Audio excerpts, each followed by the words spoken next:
Kia ora and hello and welcome to the Third Pint Theory. You're with your regular hosts, Michael Donaldson, that's myself, the editor of Pursuit of Hoppiness, and joining me on the other side of the screen is... Martin Bridges. They call me the beer bigwig. Indeed. Welcome, Martin. Good evening. We're doing an unusual pod tonight. No guests.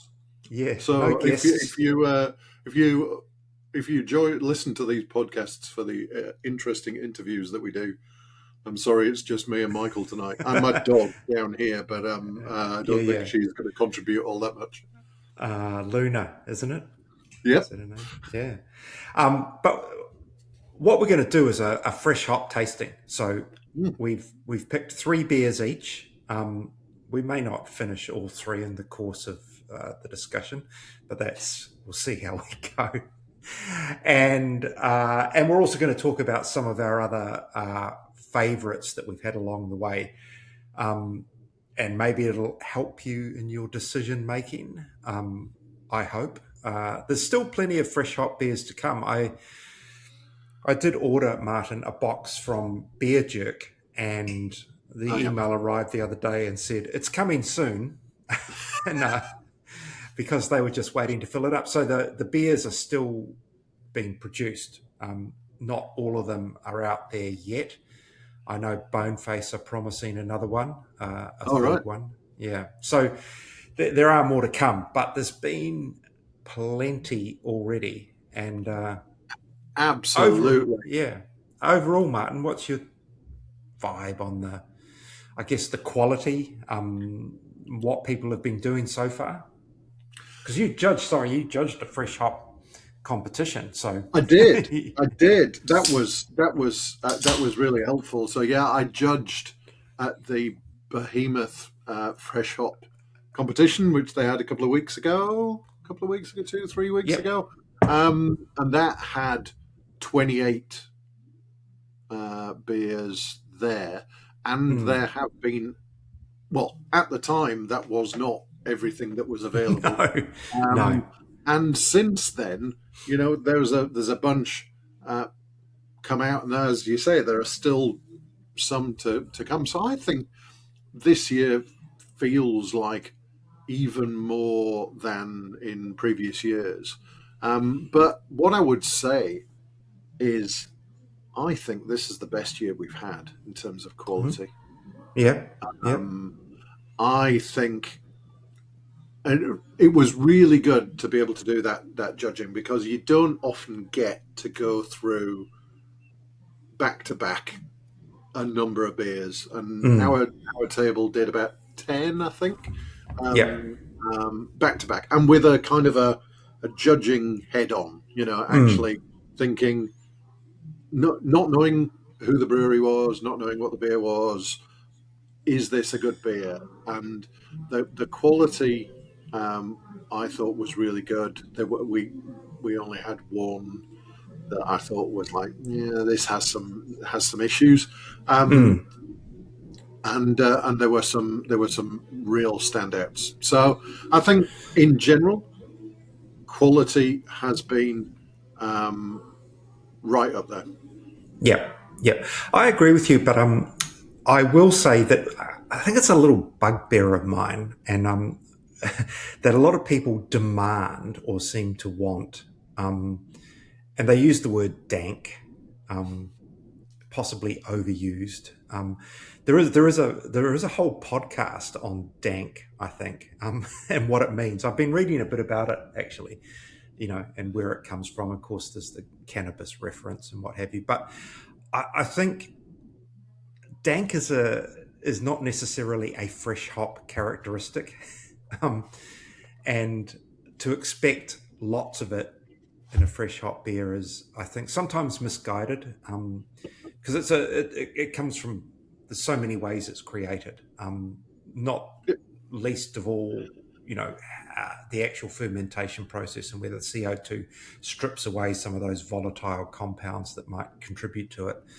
But anyway, so I think looking for dank does not define a good fresh hop season. And to me, there are certain signs that I look for. One of them is definitely a mouthfeel.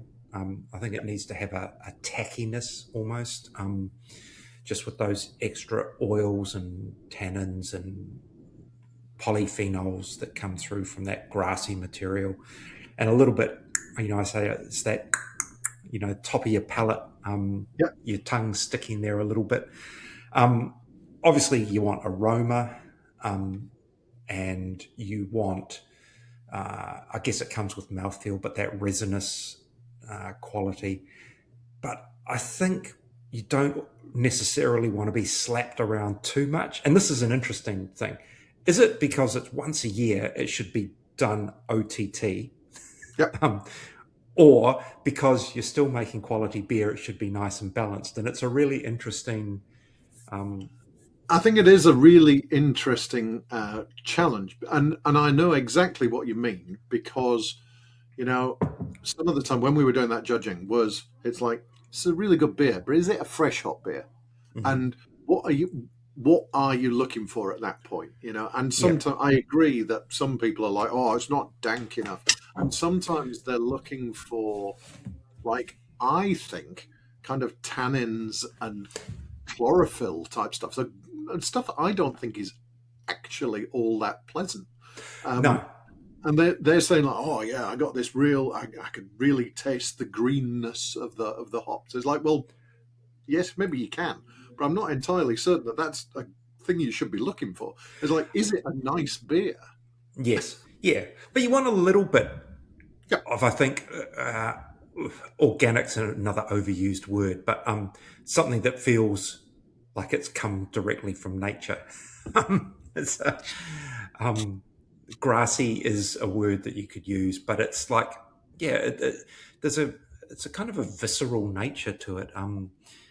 Anyway, it's because there are some remarkably good beers, fresh hop beers, that don't slap you around the chops, Mm. and you've got to learn to appreciate them for what they are, and especially one-off releases, um, because you haven't got anything to compare it to. And one of the things I like is when you get a fresh hop release that's the fresh hop version of an existing beer, Mm. so you can have a reference point.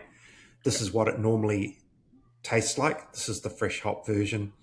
And there are a couple of really good ones out there that I would recommend if people want to do that. And that's 8 Wired's Fresh Hop Wired Yep. and Urbanaut's Fresh Hop Copacabana, That was a good which beer. it was really good. And the fresh hop really changed that thing, Mm. so that, because normally it's a brute IPA, and it's still a brute IPA, and it's really spare and lean, but that fresh hop quality filled it out. And I thought it was a fantastic beer, and I almost wish that they could do it all the time like that. Yeah. An interesting point while we're talking about that is that, and it's not a direct comparison because they're not the same beer, but new hop this season, Rhapsody. Yes. Rhapsody has been released this year, and as part of the release, Behemoth brewed a beer called Nelsonian Rhapsody. Yes. Great Yes. name. Made with standard dried Rhapsody. Right. And then as part of their fresh hop program, they did a beer with an absolutely awesome name. It was Brian. He's not a hop. He's a very naughty boy. And that was brewed with fresh hop Rhapsody. And those two side by side. Right. And the fresh hop version was streets ahead in my Right. mind. Okay. That's another good comparison. Yeah. It was just a nicer hop character. I don't know, and that's not a very beer judge term.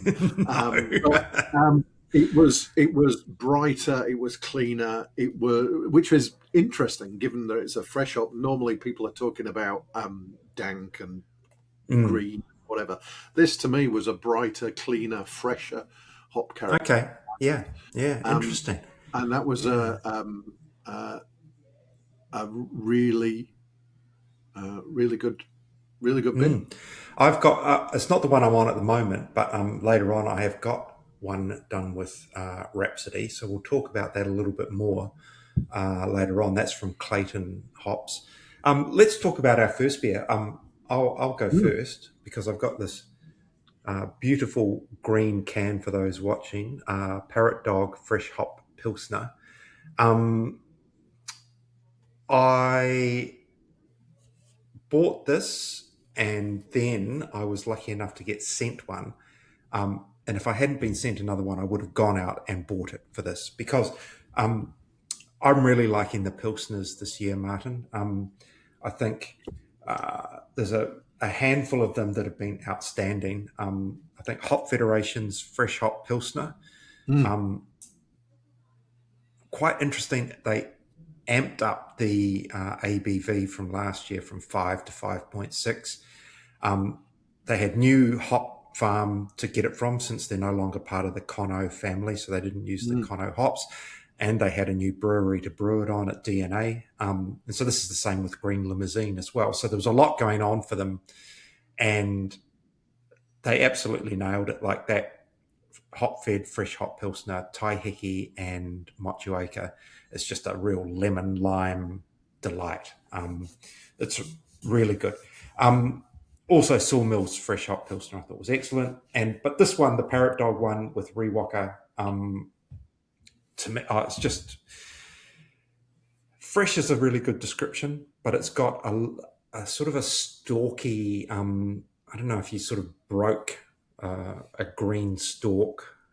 It's quite hard to describe that. It's not sappy and it's not astringent. It's just got a little hum to it, like a fresh hop hum, and I can feel it on my palate when I'm drinking it. I can get that nice mellow textural experience, and it is really good. It's not going to blow anyone away, but it's delicious. So, I absolutely. I'm going to say I absolutely agree that the fresh hop pilsners this year have been awesome. And then in the three I've selected tonight, none of them are pilsners. no, So I absolutely agree with you though that pilsner is a great canvas for fresh hop because I think you can get the balance right, and I think that's great. And one of the best beers I have tasted this fresh hop season, which unfortunately I cannot get in a package, is the one which won at the Behemoth competition, which was the St. Leonards Riwaka Pilsner. West Coast Pilsner, I think it was, wasn't yes, it? Was yeah, it West Coast yeah, Pilsner? West Yes. Coast Pilsner. And that was a cracking beer. That was just full on, real Riwaka expression. That slightly, a little bit of the diesely note, a little bit of the limey kind of grapefruit bit. Such a good beer. And I'm very disappointed that I can't get it apart from going to St. Leonard's tap room and drinking it there. In fact, I don't even know if they've got any left. Oh, okay. So what? I just finished one on the Parrot Dog Pilsner with Riwaka, and one of the reasons I really like this one is that yes, it's bright citrusy. It doesn't tip over into like Riwaka can get really strong grapefruit, and this is a bit more lighter sort of citrus, like lime zesty. But it's also got, it's like a tobacco note. So maybe that's the burnt diesel-y quality, but I'm sort of picking it up as a little bit of tobacco, and that's quite nice and it's quite layered. Anyway, I thoroughly recommend it. What have you got first up? So first up, I have got one of the first beers I had this fresh hop season, and it has stuck with me throughout. And I have got oh god, this is where the stupid background doesn't work. Oh, you've got the Chemical Romance. I have the Duncan's Chemical Romance. Yes. Chemical which with a K, yes. Chemical with a K, for Chem Eggers from Yes. Eggers Hops in the Moosery Valley, and with Eggers Special Hops, which I believe is Riwaka. Yes, it's a variation, I think. Yeah, Yeah. and this is a cracking beer. This is a New Zealand IPA, classic way to express fresh hops. Yep. And Duncan's, for all they are known for crazy lactose infused fruited sours and pastry stouts, Yes. make some bloody good hoppy beers. Yeah, yeah, Um, yeah. and this is one of them. And this is that absolutely has that mouthfeel thing, has the slight oiliness. It's, Mm. I think, of the early fresh hops that I tasted, this was the one that had the most punch. This had real impact. It had weight, and Mm. I think it's possibly not one that I would drink several back to back. Yep. It is a 6.5%, so it's not Yep. ultra weighty, but it's up there in classic IPA territory. But Mm. yeah, it's a real, it's Riwaka. It has slightly funky nose, a little bit Bit of that. sulphury, I would have said, maybe. Yeah, From my and a memory of little it. bit of that diesel, Mm. and but some lovely fruit and that lovely oiliness. And the other thing that I love about the fresh hop beers, which again you probably won't be able to see on the camera, is that the head retention on them is Oh, almost. yeah, yeah, yeah. I was actually going to make a comment about the lacing Oh, look at the from the lacing on that. start. That's Yeah, beautiful. Nice clean it glass you've is. got there, Yeah, Mike. thank you. Yes. um, But the yeah, that was a cracker. I was really impressed with that Duncan's, and it's I immediately, after I tried it, knowing that we were going to be doing this kind of a few weeks later, was I went and bought a second can to stick in the fridge. Yeah, I think any beer that you go back for, it's always a good sign. Absolutely, When there are so many and there's new ones coming all the time. absolutely, Yeah, 100%. to reverse your steps. Yeah.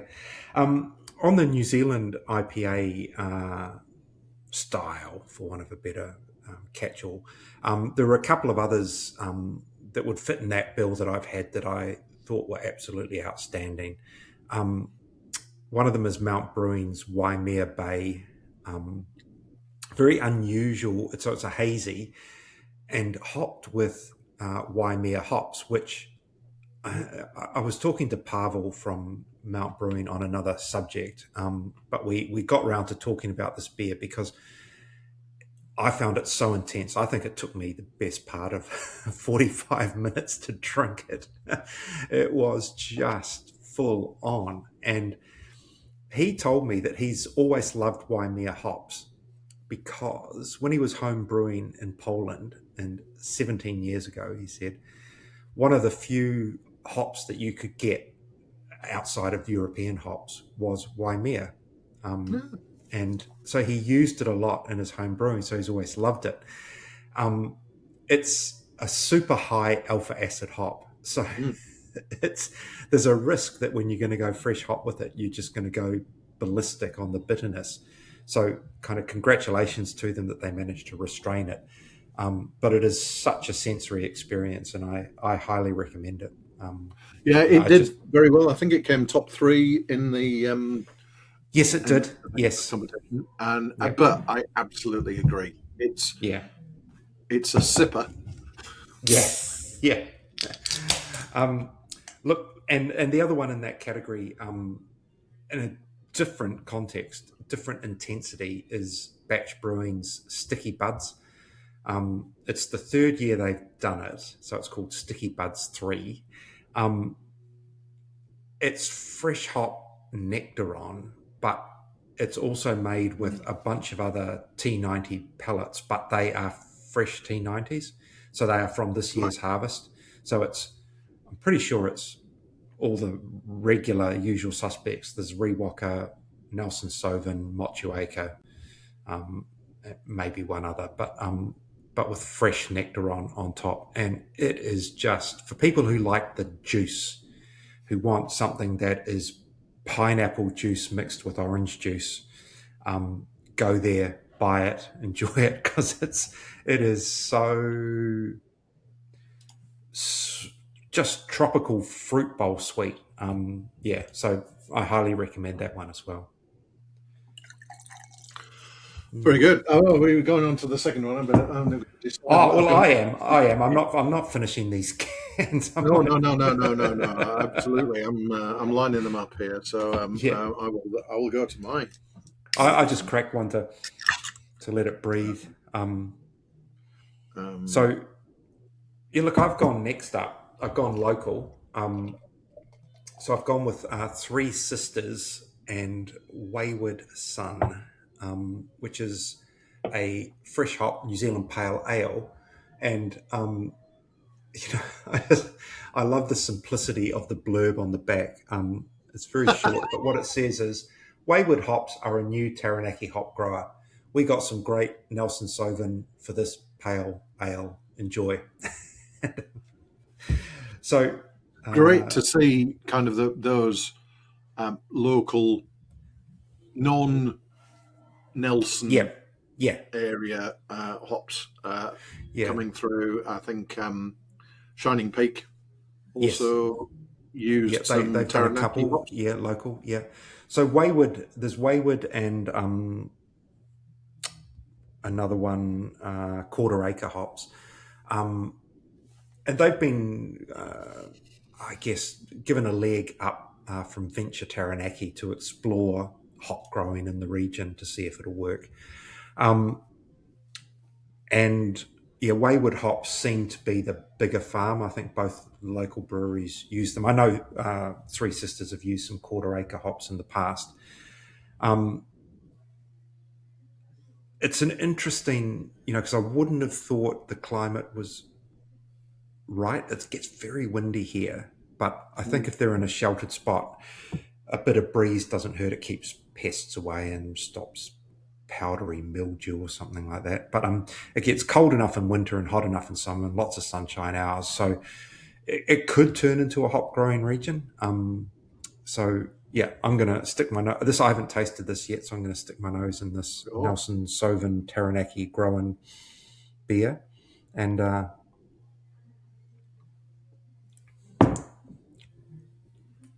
it's really nice. But it's not Nelson Sauvin as you know it. it's it's not that white winey. terroir thing Yeah. is interesting. I think I was chatting to Pete Gillespie from Garage Project this week for something else, and we were talking about hops from different regions Mm. and picked at different times and the differences that come through as a result of that. And I think that because the reason he was saying this was that we were talking about Pernicious Weed, a classic first beer that Mm. Garage Project ever released, have not changed the recipe in 15 years. But he said if you jumped in a time machine, got a pint of it from Yeah. 15 years ago, and had it against a can from today, it would taste completely different because the hops are different. And the hops, we understand so much more. And I think that's a really Mm. Mm. interesting point. And I think that if we talk to some of our hop growing friends, I'm sure that they will tell us more about that. And Yeah. maybe Yeah. in a few Yeah. episodes. Yeah. It's a really good point because it's a really evolving science about the picking windows and the maturity, and there's that whole thing that Nelson Sauvin picked at a certain time. It's got that grapey white wine character, some passion fruit. Picked later, it goes to the onion, garlic, dank, kind of more sulphury compounds that a lot of people like. And it's got to the point where people are sort of contracting. I'll have a bit of Nelson Sauvin that's grown at this time and a little bit grown at that time, and you put it together, and so you can get a mix, and then you take it from that farm or that farm, or that block, and someone else was telling me recently, about just almost getting a different on when they're rubbing hops in a hop field, like, and going down a row, that the aroma can change depending on what row you're in, because it's just got different sunlight than the previous one.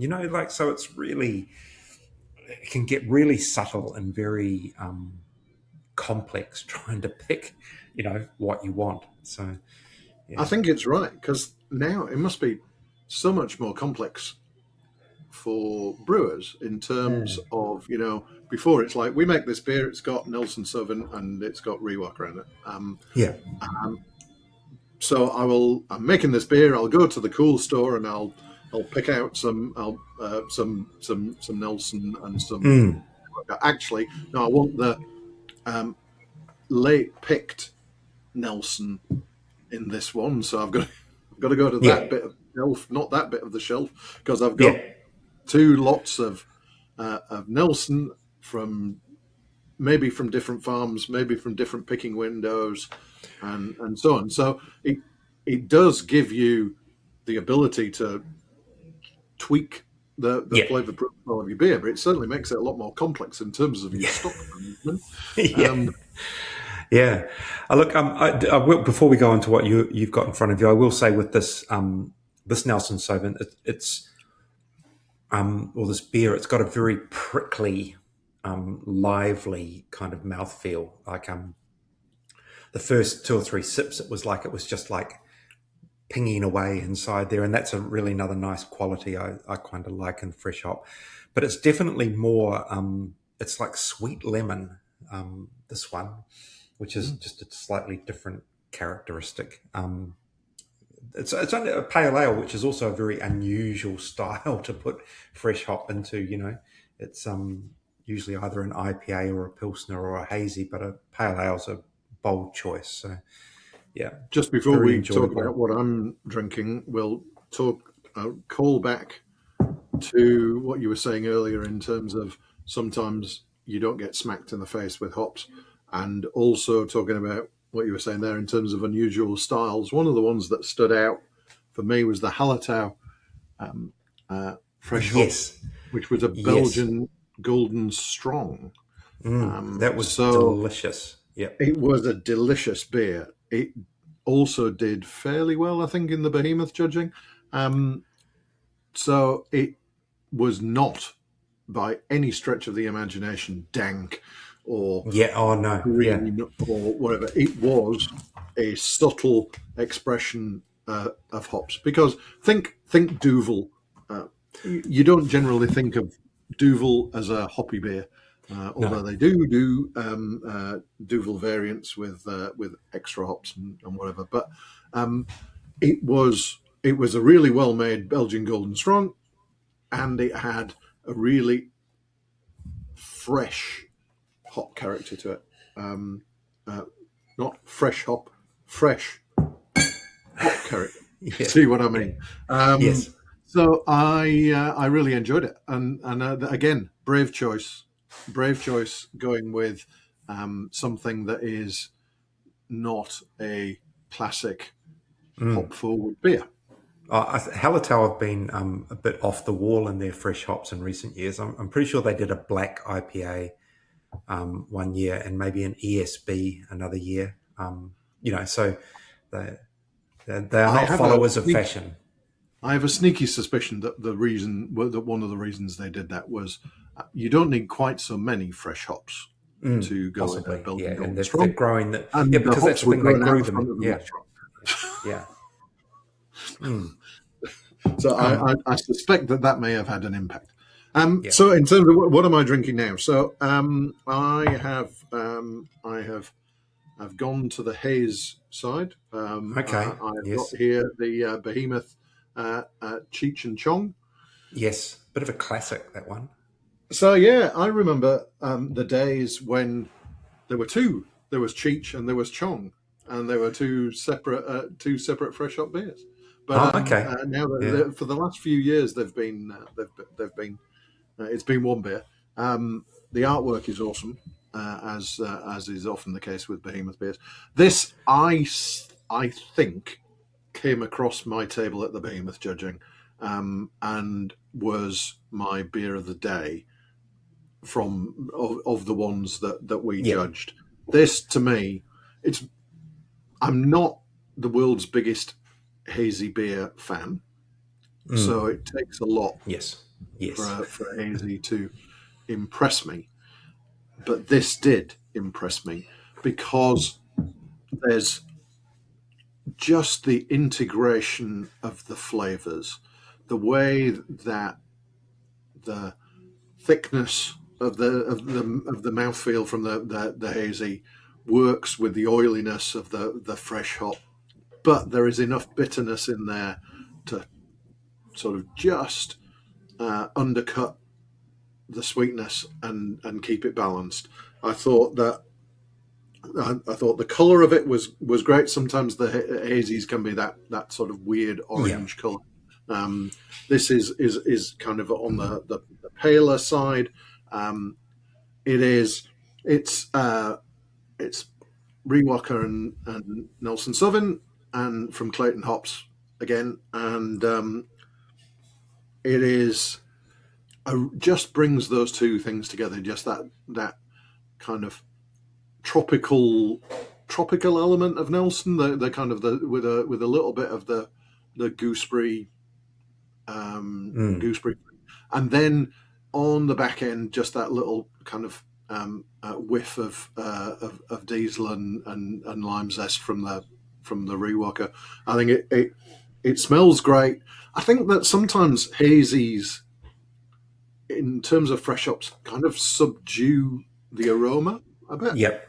I know what you mean there. Yeah, it's putting in, so both of those hops, fresh hops Yeah, in there. So that's another interesting move because most of these beers tend to be one hop that, and I think the logistics of it make it hard to get two lots into something. I think the other thing this season that has been very hard on the breweries is that just before fresh hop season, Air New Zealand changed the way that they calculate freight pricing Oh, really? from Okay. being weight based to being volumetric based. Ah, And funnily okay. enough, fresh hops Yes, take up a lot of space. they do, but they don't So, weigh very much. Yeah. but they don't weigh I very see. much. Yeah. So breweries got stung, Yeah. uh, Okay. big style. So I think it will be interesting to see how that affects next year, if that's still the case, because it Yeah. was too far down the track. Brewers that I spoke to said that we'd committed to orders for hops, and we committed Yep. to beers that we were going to make. So basically, we're just not going to make very much money because the freight costs were significantly more than we expected, and we can't change the price of the beer, particularly Yep. ones that are going into retail. They've already communicated what the Yep. prices are going to be, so you just have to wear it. Yeah. But will that impact planning for next year, where you go, actually, we did 5 or 6 different fresh hop beers this year, where maybe we do 2 or 3 next Yeah. time. Yeah. I The mean, cost of certainly, Behemoth did seem to do a lot. Urbanaut did a lot. It's, and whereas others like Garage Project are doing 3, ParrotDog have done 2. You know, yeah, so it's remember a few years ago, Urbanaut did a mixed 6-pack of fresh hop yeah. beers, which was rather bold, but the logistics of that would have been a nightmare. Mind you, every year, certainly for about the last 4 years, I've said, "Oh, next year I expect we'll see less Yeah. because Yes. it's they are hard to sell beyond a certain time. You got a very short window in which you've got to sell them all, and they are expensive to make. Yes. So I think every year I say, "Oh, we've peaked in terms of the number of fresh hops," and then every year I'm completely and utterly wrong, and the next year we get even more. So I'm not making any predictions at all, but it wouldn't surprise me if the cost of shipping has an impact on the amount of fresh hop beers that we see next year. I talked to one brewer who said that just the shipping costs alone on the hops was $6,000. Yeah, that's ridiculous. That is so pricey. Just a ridiculous amount of money. Yeah.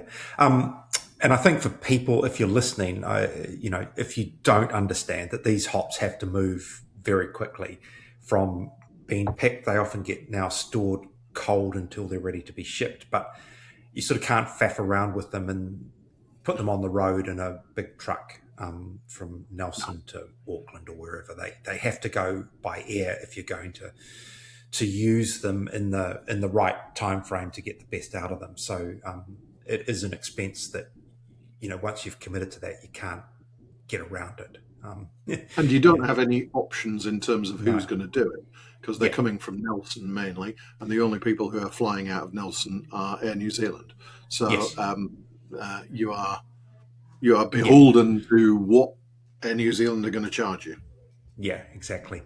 On that note,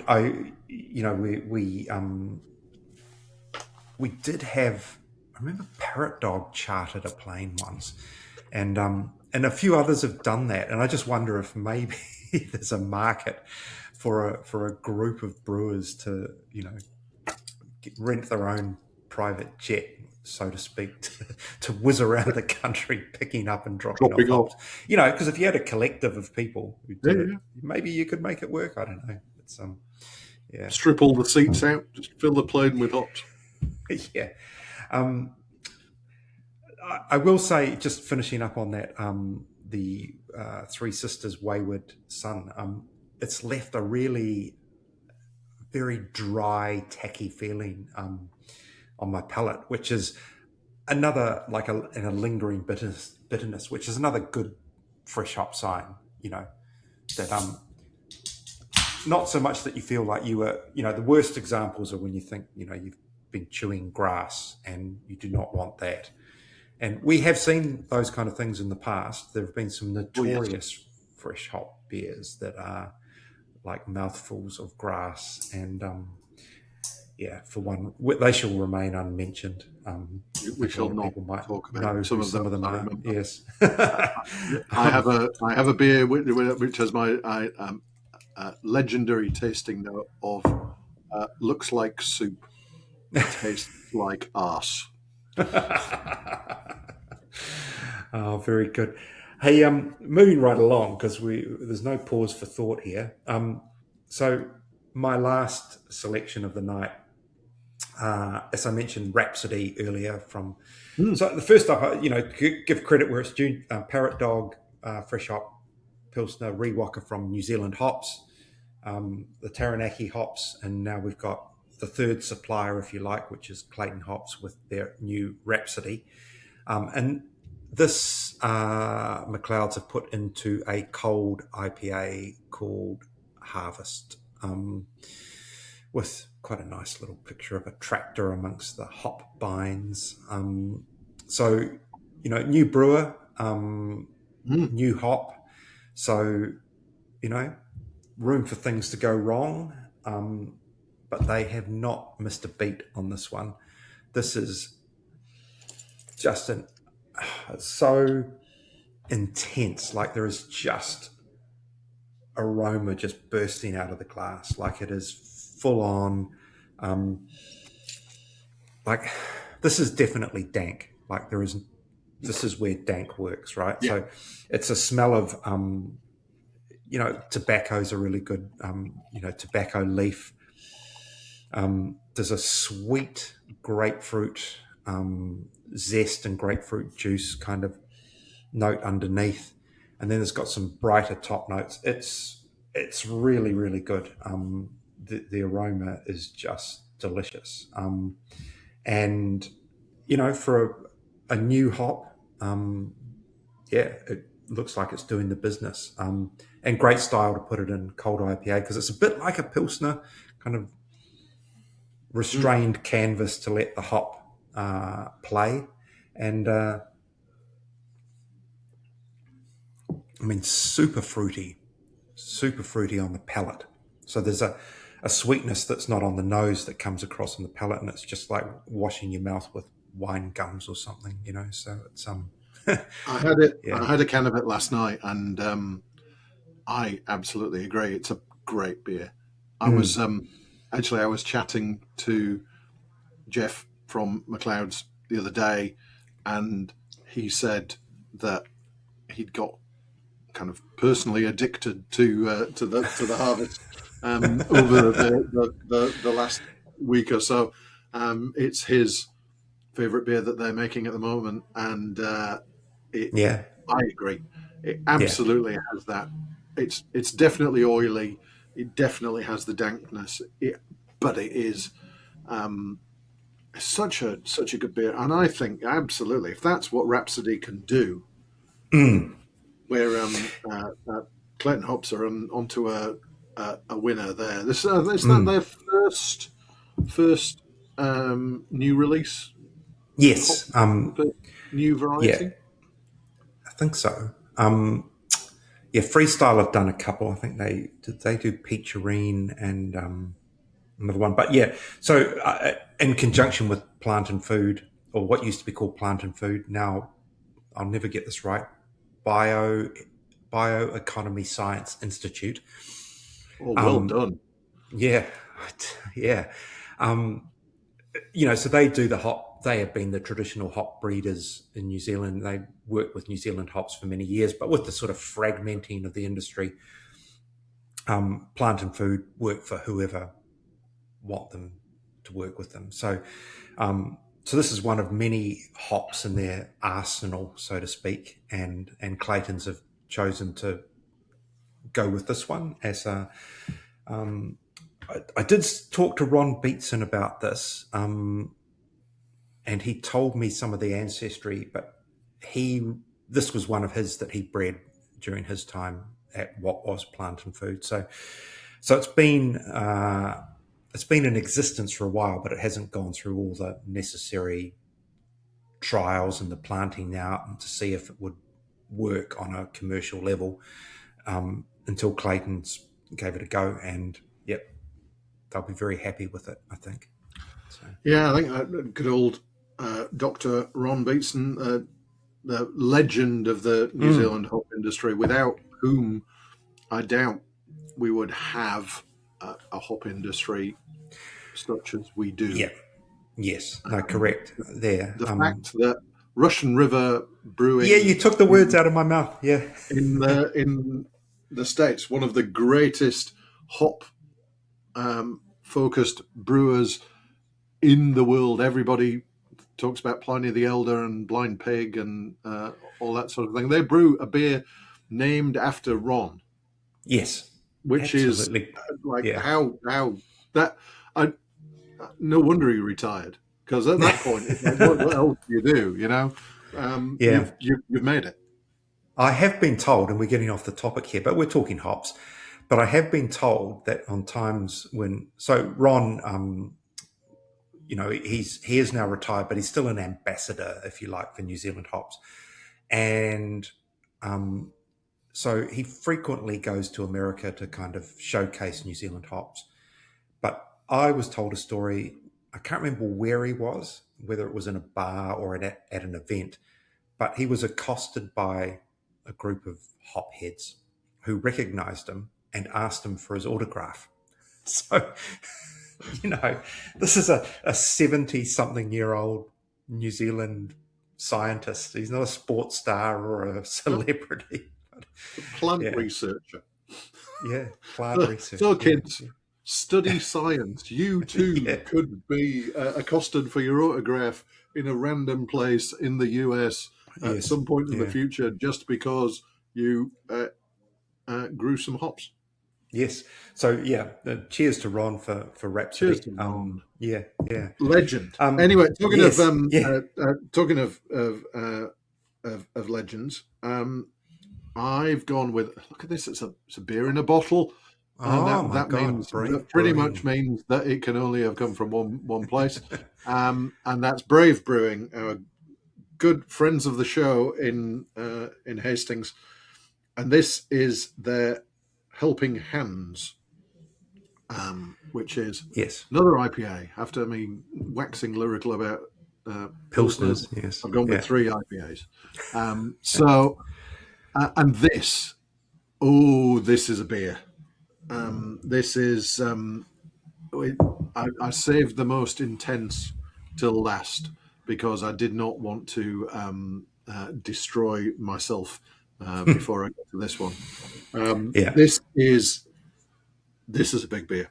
We're not big in terms of alcohol, but certainly in terms of impact. Yes. So it's again, I also have selected three different hop Oh. suppliers. I Okay. I have to say, completely without thinking that way, but Yes. it wasn't planned. But so the Duncans obviously is from Yeah. Eggers hop, the Behemoth from Clayton's, and the Brave is from Freestyle. Ah. Okay. It's a Yeah. Freestyle hop. So three independent or outside the New Zealand Hop Collective Absolutely. farms. Yeah. So, and this is, and we were talking earlier. I knew I got my order of beers wrong, but I knew that this was going to be super intense. So I wanted to leave it to last. When we were talking before about picking windows and the impact that those can have on the flavor expression of hops, Brave have deliberately gone with late harvest Nelson Sauvin and Nectaron in Ah. here, Okay. and that really does bring out that dankness. So that kind of diesel, a little bit of onion and garlic, Yeah. Yeah. and Yeah. interestingly, this exhibits one of the things I have noticed about this year's fresh hops, which I have not necessarily noticed about previous years, and I don't know whether that's just because I hadn't noticed it. Or whether it's a thing about this year's hops, and that is that initially on when you first pour it and if you give it a little bit of a swirl and stick your nose in, the first impression I got was like, ooh, I'm not entirely certain I like that, and there were some aromas that were not attractive, and which the some of the you might hear words used by beer judges like indole. Yes. Yeah. Is a polite way of saying poo. Yes. Yes. That when I was doing the Behemoth judging, several beers and there were good judges alongside me to corroborate what I was saying. Several of us went, ooh, that Yeah. doesn't Look. feel that good. But then coming back to it a couple of minutes later, it's like it's gone, Yeah. and Yeah. it is now. I'm getting that big kind of that Sauvin white grape, a little bit of nectarine, and a little bit of that kind of dankness, but that unpleasant aroma is gone.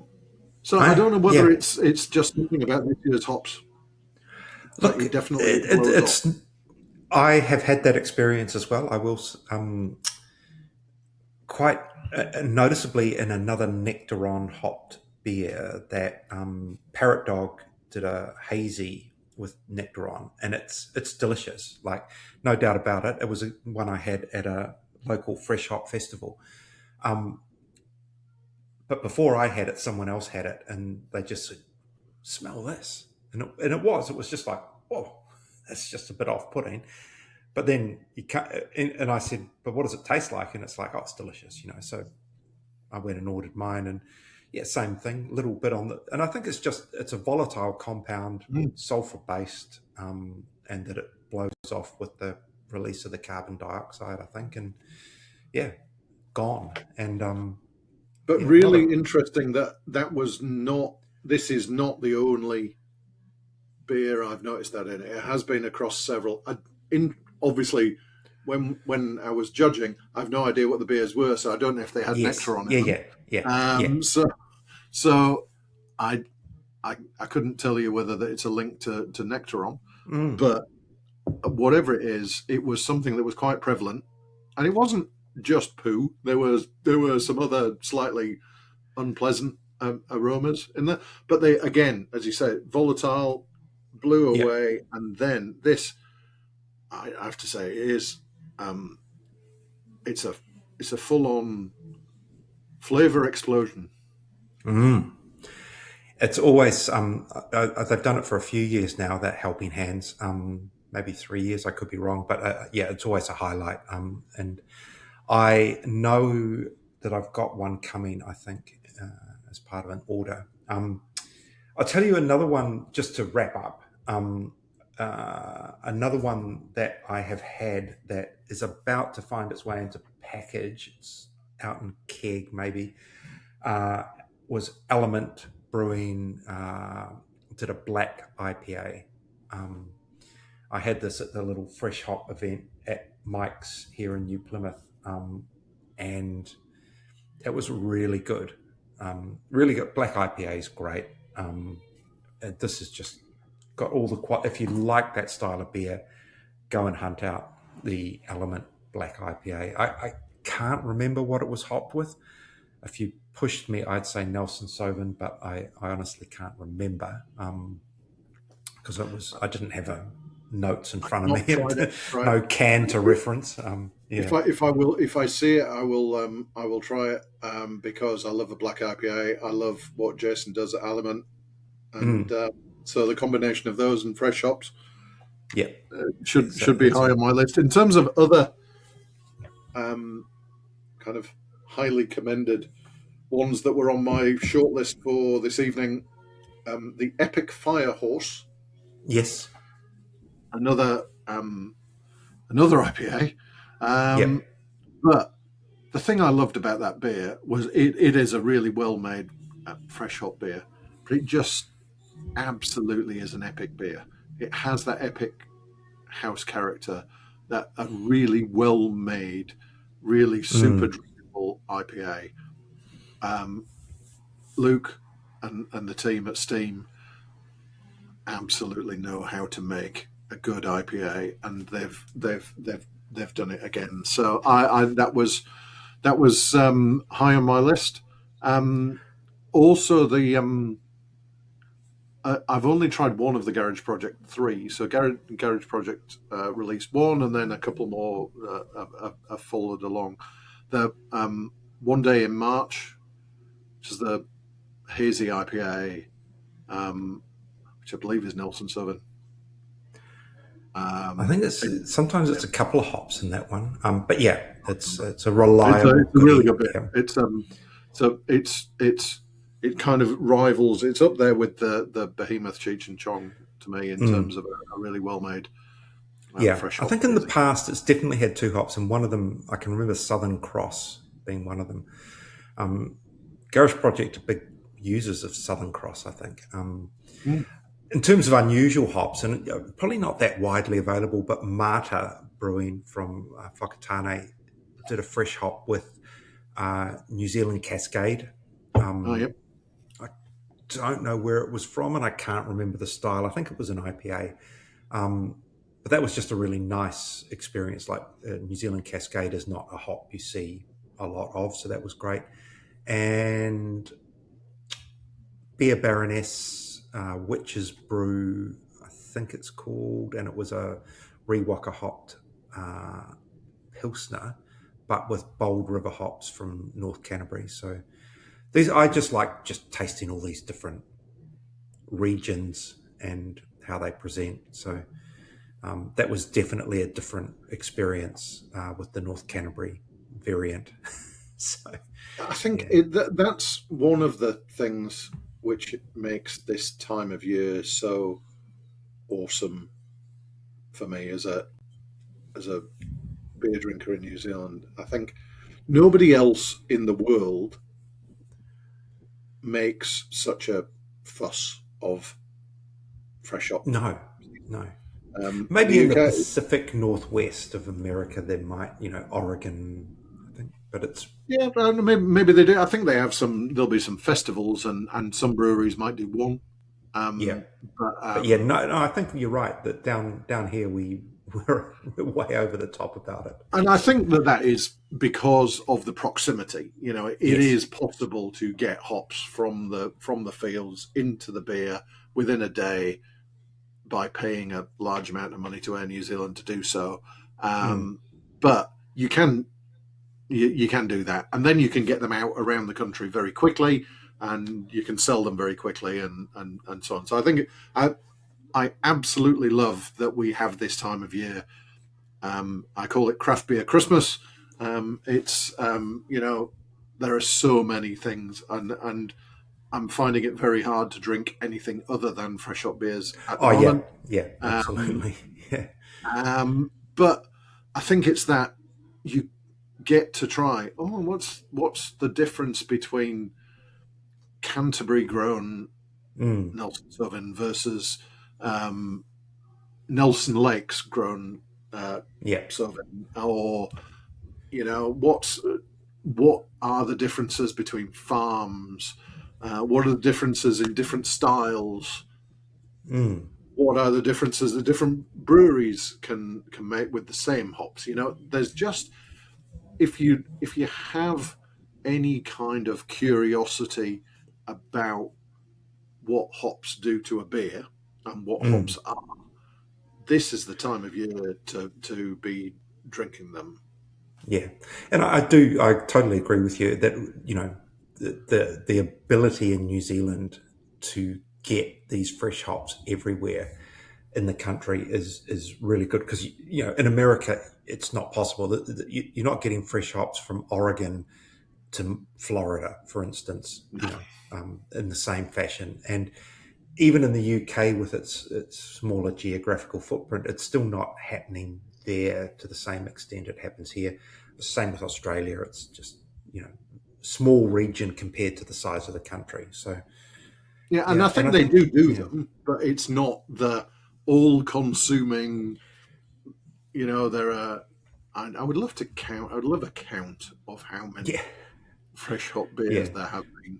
I'm yeah, I'm saying it's at least 60 plus, pushing 100 maybe, mm, of different fresh hop beers yeah. that have We been should we released should keep a in spreadsheet like a next year. 2 month window. Yeah, Basically, yeah. it's like from the beginning of April through to kind of mid May, and then it's gone. Mm. And I do think one of the reasons they work in New Zealand, I think by and large, there's a very a well-educated beer consumer group who likes these. But I also think as a country, we understand agriculture and harvesting, and that certain things like either grapes or apples or feijoas or whatever, come at a certain time. And so it's Yes. easier to tell that story to people who are well versed in the nature of how agriculture works, and you can appreciate it and understand it a lot better, I think. So, I think that Feijoa point is a really good one because that's the thing. Like, to anybody anywhere else in the world, nobody, like, for a start, nobody knows what the heck a Feijoa is. But for people coming to New Zealand, you get this 1 month period of the year where there are Feijoas everywhere. You yeah, cannot move for Feijoas. There are Feijoa crumbles, there are Feijoa cakes, there are everything, and then it's gone.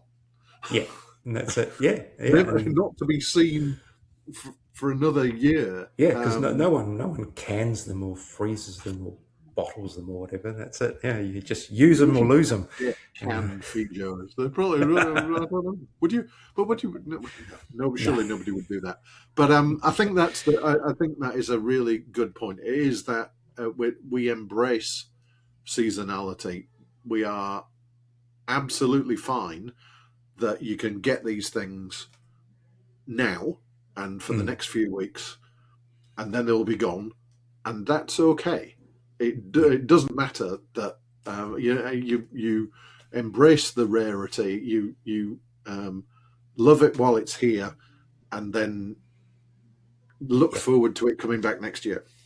Yeah, brilliant. That's a good note to finish on, Martin. The Third Pint Theory is recorded, edited, and produced by myself, Michael Donaldson, and Martin Bridges, the Beer Bigwig. You can find past episodes on Spotify, Apple Podcasts, YouTube, and all the other podcast platforms. If you've enjoyed this episode, remember to subscribe so you never miss an episode. And please leave us a comment or rating. It really helps other beer lovers find the show. You can also find us on socials. We're third.pint.theory on Instagram and at thirdpinttheory.bsky.social on Blue Sky. Don't forget to check out what we're up to outside the podcast. You can read my latest articles, reviews, and news in the Pursuit of Hoppiness magazine at hoppiness.co.nz. Plus, you can sign up to my weekly beer news email, Friday Night Beers, at hoppiness.substack.com. And if you're a brewery, bar, or restaurant owner looking for help with making the most out of craft beer, you can get in touch with me at martin.bridges@beerbigwig.com. I can help you with beer lists, events, tastings, or other ways to help you make better beer decisions. Finally, if you're interested in sponsoring the podcast or advertising, or you had any other suggestions or questions, drop me an email at michael@hoppiness.co.nz. Until next time, keep your glass full and your hops fresh. Ka kite anō.